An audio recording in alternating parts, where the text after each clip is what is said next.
Hi friends, இந்த வீடியோல என்ன பார்க்க போறோம் அப்படினா இன்ஜினியரிங் ஜாப்ஸ் பத்தி தான் பார்க்க போறோம். சோ ஒரு ஜாபுக்கு வந்து நம்ம வந்து எப்படி அப்ளை பண்ணலாம் அப்படிங்கறத பத்தி தான் பார்க்க போறோம். சோ எங்களுடைய கம்பெனிலே நாங்க வந்து நிறைய ஜாப் ரோல் போடும்போது சோ நிறைய இன்டர்வியூவோட ரெஸ்யூம்ஸ்லாம் பாத்தீங்கன்னா என்னென்ன மிஸ்டேக்ஸ் இருக்கும், சோ அதுல என்னென்ன பாயிண்ட்ஸ்லாம் இருக்கும், நம்ம அதை எப்பலாம் வந்து கவர் பண்ணலாம் அப்படிங்கறத பத்தி தான் பார்க்க போறோம். சோ நம்மளுடைய YouTube இதுலயே நாங்க வந்து ஆல்ரெடி போட்டுருப்போம். இப்போ ரிசர்ச் அனலிஸ்ட்கான வந்து ஒரு ஜாப் ரோலா இருந்தாலும் சரி, கண்டென்ட் ரைட்டிங்கான ஜாப் ரோலா இருந்தாலும் சரி, software developer and software designers இந்த மாதிரியான ஜாப் ரோல் போடுறோம் அப்படினா சோ நாங்க எந்த மாதிரியான ரெஸ்யூம்ஸ்லாம் வந்து எதிர்பார்ப்போம், ஒரு கம்பெனி சைடுல வந்து இன்டர்வியூ எடுக்கறாங்க அப்படினா அவங்க என்ன மாதிரியான விஷயங்களை எதிர்பார்ப்பாங்க அதெல்லாம் பத்தி நம்ம இந்த வீடியோல வந்து கிளியரா பார்க்க போறோம். சோ இந்த வீடியோ பார்த்துட்டீங்கன்னா ஒரு சாஃப்ட்வேர் ஸ்டூடண்ட்ஸ்க்கான வீடியோவோ இல்ல ஒரு ஹார்ட்வேர் ஸ்டூடண்ட்க்கான வீடியோ, ஒரு மெக்கானிக்கல் ஸ்டூடண்ட்க்கான வீடியோ கிடையாது. யாரெல்லாம் ஜாப் வந்து சர்ச் பண்றீங்களோ அவங்களுக்கான வீடியோஸ் தான் இது. சோ நம்ம வந்து ஒரு இன்டர்வியூக்கு போறோம் அப்படினா நம்ம வந்து எப்படி வந்து ப்ரிப்பேர் ஆயிட்டு போணும்ங்கற வீடியோ தான் இது. இந்த வீடியோ நீங்க பார்த்தீங்க அப்படினா உங்களுக்கு ஜாப் கிடைக்குமான்னு கேட்டா கண்டிப்பா கிடைக்காது. சோ எல்லாருக்குமே வந்து நம்ம வந்து எப்படி பிரசன்ட் பண்றோம், எப்படி வந்து நம்ம வந்து பெர்ஃபார்ம் பண்றோம் அத பார்த்து நமக்கு வந்து ஜாப் வந்து கொடுப்பாங்க. சோ கண்டிப்பா இந்த வீடியோ வந்து உங்களுக்கு வந்து எப்படி பெர்ஃபார்ம் பண்ணலாம் அந்த மாதிரியான டாலண்ட்டை வந்து இம்ப்ரூவ் பண்ணுமே தவிர கண்டிப்பா இந்த வீடியோ பார்த்தீங்கன்னா உங்களுக்கு ஜாப் கிடைக்காது. சோ அந்த எண்ணத்துல நீங்க வந்து வீடியோ பார்க்காதீங்க. சோ உங்க டாலண்ட்டை வந்து இம்ப்ரூவ் பண்றதுக்கான வீடியோஸா எடுக்கலாம். சோ நிறைய நான் சொல்லக்கூடிய விஷயம் எல்லாமே வந்து பேசிக்கான கான்செப்ட்ஸ் தான். அந்த பேசிக்கான கான்செப்ட்ஸ் எல்லாமே உங்களுக்கு நிறைய விஷயங்கள் தெரிஞ்சிருக்கும். ஆனால நிறைய பேர் இன்டர்வியூ வரக்கூடியவங்க பார்த்தீங்கன்னா சரியா வாய் திறந்து பேச கூட மாட்டாங்க, ரொம்ப சைலண்டா இருப்பாங்க. சோ அந்த மாதிரியான பர்சன்ஸ் நிறைய பேர் வந்து எப்படி வந்து ஒரு இன்டர்வியூ நம்ம பெர்ஃபார்ம் பண்ணணும் கூட தெரியாம வருவாங்க. சோ அவங்களுக்கான வீடியோ தான் இது. சோ இந்த வீடியோ வந்து உங்களுக்கு ரொம்ப யூஸ்ஃபுல்லா இருக்கும். சோ நம்ம வீடியோக்குள்ள போகலாம். அண்ட் ஃபர்ஸ்ட் பார்த்துட்டீங்கன்னா உங்களுக்கு வந்து நீங்கள் ஒரு ஸ்ட்ராங்கான ரெஸ்யூம் வந்து ரெடி பண்ணிக்கோங்க. ஸோ இப்போ நீங்கள் ஒரு ஜாபுக்கு வந்து இன்டர்வியூ அப்ளை பண்ணுறீங்க, இல்லை ஒரு மெயிலில் வந்து உங்களுடைய ரெஸ்யூம் வந்து ஃபார்வர்ட் பண்ணுறீங்க, இல்லை யாராச்சும் உங்கள் ரெஸ்யூம் கேட்குறாங்க அப்படின்னா நீங்கள் வந்து அந்த ரெஸ்யூமை பார்த்து அவங்கள வந்து ஜட்ஜ் பண்ணுவாங்க. ஸோ நீங்கள் யார் என்ன அப்படிங்கிறது யாருக்குமே தெரியாது. ஸோ நீங்கள் வந்து ஒரு ரெஸ்யூம் மட்டும்தான். இப்போ அந்த ரெஸ்யூம் பார்த்தா அவங்கள வந்து ஐடென்டிஃபை பண்ணுவாங்க. ஸோ அந்த ரெஸ்யூம் வந்து நீங்கள் என்னென்ன விஷயங்கள் கொடுத்துருக்கீங்க, ஸோ என்னென்ன உங்களுக்கு தெரியுங்கிற ஸ்கில்ஸ்லாம் ஆட் பண்ணியிருக்கீங்க, நீங்கள் என்ன ப்ராஜெக்ட் பண்ணியிருக்கீங்க, ஸோ நீங்கள் எங்கேருந்து வரீங்க, என்ன விஷயம் எல்லா விஷயமே வந்து மேக்ஸிமம் வந்து அந்த ரெஸ்யூம்குள்ளே அடங்கிடும். ஸோ இப்போ ஒரு காமனான விஷயம் பார்த்துட்டிங்க அப்படின்னா நம்ம நிறைய பேர் என்ன பண்ணுவாங்கன்னா காமனாக ஒரு ஃபார்மேட்டை வந்து அப்படி காப்பி பண்ணி பேஸ்ட் தான் பண்ணுவாங்க. இப்படி காப்பி பண்ணி பேஸ்ட் பண்ணுறது தப்பா சரியா அப்படின்னு கேட்டால் அது பிரச்சனை இல்லை, நீங்கள் வந்து காப்பி பண்ணியே பேஸ்ட் பண்ணிக்கலாம். ஸோ ஆனாலுமே என்ன விஷயம் அப்படின்னா உங்களுக்கு என்னென்ன விஷயங்கள் தெரியும், ஸோ இப்போ வந்து உங்கள் ஃப்ரெண்டு வந்து ஜாவா பைத்தன் இந்த மாதிரியான விஷயங்கள் தெரியும் ஸ்கில்ஸில் அப்லோட் பண்ணிருக்காங்கன்னா நீங்கள் அதை அப்படியே காப்பி பண்ணி பேஸ்ட் பண்ணாதீங்க.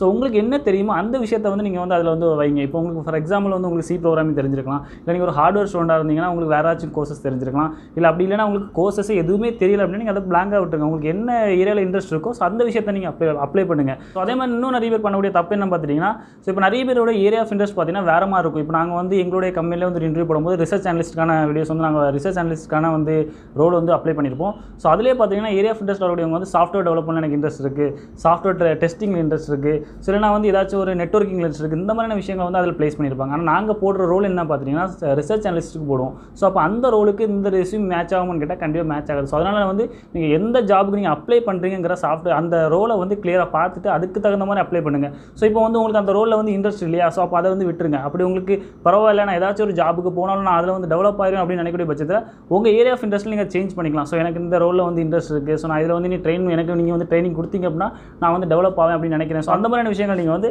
ஆட் பண்ணிக்கலாம். அதுக்கப்புறமா காமனான விஷயம் பார்த்துட்டிங்கன்னா அந்த ரெஸ்யூமில் இருக்கக்கூடிய வந்து ஹாபிஸ். ஸோ எல்லாருமே இந்த ஹாபிஸ் அப்படின்னு சொல்லும்போது ரீடிங் புக்ஸ் அதை பார்த்து ரொம்பவே போர் அடிச்சிருச்சு. ஸோ அது மாதிரி நீங்கள் வந்து எல்லாருக்குமே காமனாக இருக்கக்கூடிய ஒரே ரெஸ்யூமை ரெடி பண்ணாமல் ஸோ உங்களுக்குன்னு ஏதாச்சும் ஒரு ஸ்பெஷலான ஒரு ஹாபிஸோ இல்லை உங்களுக்கு ஏதாச்சும் ஒரு ஸ்ட்ரென்த்தோ இல்லை வந்து ஏதாச்சும் வீக்னஸோ அந்த மாதிரியான விஷயங்களை நீங்கள் வந்து ஆட் பண்ணலாம்.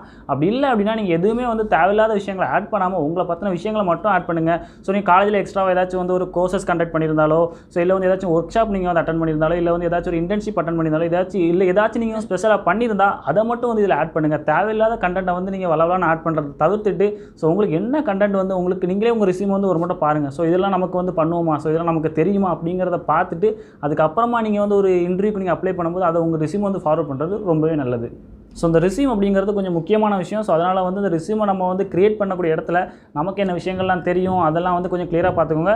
ஸோ நீங்கள் வந்து எதனால் நான் இந்த ரெஸ்யூம் வந்து மெயினான விஷயம் அப்படின்னு சொல்கிறேன் அப்படின்னா நீங்கள் ஒரு இன்டர்வியூக்கு போகிறீங்க, ஸோ இப்போ வந்து ஹெச்ஆர் முன்னாடி இருக்கிறீங்க அப்படின்னா அவங்க கையில் என்ன இருக்குன்னா உங்கள் ரெஸ்யூம் மட்டும் தான் இருக்கும். ஸோ அவங்க கேட்குற கொஸ்டின் அந்த ரெஸ்யூமில் தான் கேட்கும். ஸோ நீங்கள் ஏதாச்சும் தேவையில்லாத விஷயங்கள் போட்டிருந்தீங்க அப்படின்னா அதில் நீங்களே மாட்டிப்பீங்க. ஸோ அதனால் தேவையில்லாத கண்டென்ட்டை வந்து ரிமூவ் பண்ணிப்போம். வந்து உங்களுக்கு ஏதாச்சும் ஜாவா ஒரு கோர்ஸ் தெரியும் அப்படின்னா அதை மட்டும் ஆட் பண்ணுங்கள். தெரியாமல் எனக்கு ஜாவா தெரியும், பைத்தான் தெரியும், சும்மா தெரியாத விஷயங்கள் நீங்கள் ஆட் பண்ணீங்க அப்படின்னா அதுலேருந்து கொஸ்டின் கேட்கும்போது ஒரு ஃபஸ்ட் இம்ப்ரெஷன் பெஸ்ட் இம்ப்ரெஷன் சொல்லுவோம். ஸோ ஃபஸ்ட்டே வந்து இந்த மாதிரியான விஷயங்கள் நீங்கள் போட்டுருக்கீங்க உங்களுக்கு தெரியாது அப்படின்னா அவங்களுக்கு கொஞ்சம் இதாயிரும். ஸோ அதனால் வந்து அந்த விஷயத்தில் கொஞ்சம் கேர்ஃபுல்லாக இருங்க. நெக்ஸ்ட் இன்னொரு விஷயம் என்ன அப்படின்னா நீங்கள் இன்டர்வியூக்கு போகும்போது அந்த ஜாப் ரோல் என்ன ரோல் இருக்குது அப்படிங்கிறத கிளியராக பார்த்துக்கோங்க. என்ன கம்பெனிக்கு நீங்கள் இன்டர்வியூ போகிறேன் அப்படிங்கிறத இன்னொரு மட்டும் கிளியராக நோட் பண்ணிக்கோங்க. ஸோ அந்த கம்பெனி பற்றின இன்ஃபர்மேஷன், ஸோ அந்த கம்பெனியில் எந்த மாதிரியான ரோல்ஸ் நடந்துட்டு இருக்கு, ஸோ அதை பற்றி நீங்கள் கொஞ்சம் தெரிஞ்சுக்கலாம். ஸோ அதை பற்றி தெரிஞ்சுக்கிறதுனால இன்னும் உங்களுக்கு கொஞ்சம் ஐடியாஸ் கிடைக்கலாம். ஸோ எந்த மாதிரியான கிளைண்ட்ஸ் இருக்காங்க, அந்த மாதிரி விஷயங்கள் நீங்கள் வந்து கண்டிப்பாக தெரிஞ்சுக்கோங்க. டிசிஎஸ்ல இன்டர்வியூ போகிறீங்க, இல்லைனா இன்ஃபோசிஸில் இன்டர்வியூ போகிறீங்க, இல்லைனா ஹெச்சிஎல், இந்த மாதிரி ஏதாச்சும் ஒரு கம்பெனியில் போகிறீங்க, ஹார்ட்வேர் இல்லைனா மெக்கானிக்கல் இன்ஜினியரிங், எந்த கம்பெனிக்கு நீங்கள் இன்டர்வியூ போனாலும் பிரச்சனை கிடையாது. ஸோ அங்கே அந்த கம்பெனியை பற்றின ஃபுல் இன்ஃபர்மேஷன் தெரிஞ்சுக்கோங்க. அந்த ஜாப் ரோல் பற்றின ஃபுல் இன்ஃபர்மேஷன் தெரிஞ்சுக்கோங்க. நெக்ஸ்ட் பார்த்துட்டிங்கன்னா ஆப்டிடியூட், குரூப் டிஸ்கஷன், இந்த மாதிரி ரவுண்ட்ஸ் பற்றி நம்ம பேச விரும்பலை. ஸோ அதெல்லாம் வந்து நீங்கள் வந்து தனித்தனியாக நீங்கள் வந்து ப்ரிப்பேர் பண்ணியிருப்பீங்க காலேஜ் படிக்கும்போது. அப்படி இல்லைனா நீங்கள் வந்து இன்டர்வியூ போகும்போது ஸோ அதுக்கான ரவுண்டை வந்து கிளியர் பண்ணிக்கோங்க. அண்ட் மெயினாக இன்னொரு விஷயம் நான் சொல்ல வேண்டியது என்ன அப்படின்னா, நீங்கள் ஒரு ஹெச்ஆர் முன்னாடி இருக்கீங்க அப்படின்னா ஸோ நீங்கள் வந்து தைரியமாக நீங்கள் பேசணும். ஸோ உங்களுக்கு வந்து என்ன விஷயம் தெரிஞ்சிருக்கோ தெரியல அது வேறு விஷயம். நீங்கள் வந்து கம்யூனிகேட் பண்ணணும். அவங்க என்ன கொஸ்டின்ஸ் கேட்குறாங்க, ஸோ இல்லைனா ஏதாச்சும் ஒரு கொஸ்டின் கேட்டு உங்களுக்கு ஆன்சர் தெரியலனா கூட நீங்கள் அதுக்கு ரிலேட்டடான கொஸ்டின்ஸ், அதுக்கு ரிலேட்டடான ஆன்சரை நீங்கள் வந்து ஷேர் பண்ணலாம். இல்லை உங்களுக்கு என்ன விஷயங்கள் தெரியுமோ அதை நீங்கள் ஷேர் பண்ணலாம். ஸோ நீங்கள் என்ன தான் காலேஜில் டாப்பராக இருந்தாலும் நீங்கள் அந்த ஹெச்ஆர் முன்னாடி நீங்கள் வாயை திறந்து பேசல அப்படின்னா கண்டிப்பாக உங்களை செலக்ட் பண்ண மாட்டாங்க. கண்டிப்பாக நீங்கள் வந்து கம்யூனிகேட் பண்ணணும்னு கண்டிப்பாக எதிர்பார்ப்பாங்க. ஸோ அதனால் நீங்கள் வந்து கண்டிப்பாக கம்யூனிகேஷன் பண்ணுங்கள். உங்களுக்கு தெரிஞ்சிருக்கோ தெரியலையோ முடிஞ்ச அளவு ஹெச்ஆர் கிட்ட வந்து நீங்கள் கம்யூனிகேட் பண்ணுங்கள். அண்ட் இந்த வீடியோவில் பார்த்தீங்கன்னா காமனாக நான் சொல்லணும்னு நினச்ச விஷயங்கள் என்ன அப்படின்னா, ஸ்ட்ராங்கான ரெஸ்யூம் நீங்கள் ரெடி பண்ணிக்கோங்க. ஸோ நிறைய இன்டர்வியூ அட்டன் பண்ணுங்கள். இன்டர்வியூ நிறைய அட்டன் பண்ணும்போது உங்களுக்கான ஒரு கான்ஃபிடென்ட் லெவல் வரும். ஒரு இன்டர்வியூ பற்றின பயம் போகும். ஸோ அதனால் வந்து இன்டர்வியூ நிறைய அட்டன் பண்ணுங்கள். நீங்கள் வந்து ரிஜெக்ட் ஆனாலும் பிரச்சனை இல்லை. எங்கெல்லாம் இன்டர்வியூ போடுறாங்களோ அங்கெல்லாம் நிறைய இன்டர்வியூ அட்டன் பண்ணுங்கள். ஸோ அதே மாதிரி பார்த்துட்டிங்கன்னா உங்களுக்கு என்ன விஷயம் தெரியுமோ அதை மட்டும் வந்து ரெஸ்யூமில் ஆட் பண்ணுங்கள். அப்படி இல்லைனா ஏதாச்சும் புதுசாக கற்றுக்கோங்க. இப்போ வந்து யூடியூப்லேயே நிறைய கோர்சஸ் வந்து ஃப்ரீயாக நிறைய பேர் சொல்லிக் கொடுக்குறாங்க. ஸோ நம்ம சேனலில் நிறைய கோர்சஸ் நிறைய விஷயங்கள் வந்து நம்ம சொல்லிக் கொடுக்குறோம். ஸோ அதை பார்த்து கொஞ்சம் நீங்கள் கற்றுக்கிட்டு ஸோ ஒரு 1 or 2 வீக் கற்றுக்கிட்டு அதை கூட உங்கள் ரெஸ்யூமில் நீங்கள் ஆட் பண்ணலாம். எனக்கு HTML தெரியும், ஜாவா தெரியும், இல்லைனா வந்து எனக்கு வந்து ஒரு எம்பெடட் சிஸ்டம் தெரியும். இந்த மாதிரியான விஷயங்கள் நீங்கள் வந்து உங்கள் ரெஸ்யூமில் வந்து ஆட் பண்ணலாம். ஸோ அது உங்களுக்கு இன்னும் கொஞ்சம் ஹெல்ப்ஃபுல்லாகவும் யூஸ்ஃபுல்லாகவும் இருக்கும். அண்ட் அதுக்கப்புறம் பார்த்துட்டிங்கன்னா எப்படி வந்து ஹெச்ஆர் கிட்ட பேசுகிறது, ஸோ அவங்கக்கிட்ட நீங்கள் வந்து கொஞ்சம் கான்ஃபிடென்ட்டாக பேசணும். அதே மாதிரி பார்த்தீங்கன்னா ஈஸியாக வந்து கம்யூனிகேட் பண்ணணும். ஸோ தைரியமாக நீங்கள் பேசுங்க. ஸோ இந்த மாதிரியான விஷயங்கள் தான் நான் அந்த வீடியோவில் ஷேர் பண்ணணும் அப்படின்னு நினச்சேன். இனி ஒரு வீடியோ நம்ம வந்து இன்னும் கொஞ்சம் அந்த ஜாப் பற்றி கொஞ்சம் ஃபுல் டீட்டெயில்ஸாக பார்க்கலாம். ஸோ தேங்க்ஸ் ஃபார் வாட்சிங். வீடியோ பிடிச்சிருந்தா லைக் பண்ணுங்கள். இன்னும் எங்கள் சேனலை சப்ஸ்கிரைப் பண்ணலன்னா மறக்காமல் சப்ஸ்கிரைப் பண்ணுங்கள். ஏதாச்சும் சந்தேகங்கள் எதுனா கீழே கமெண்ட் செக்ஷனில் கமெண்ட் பண்ணிக்கிறேங்க. தேங்க்யூ.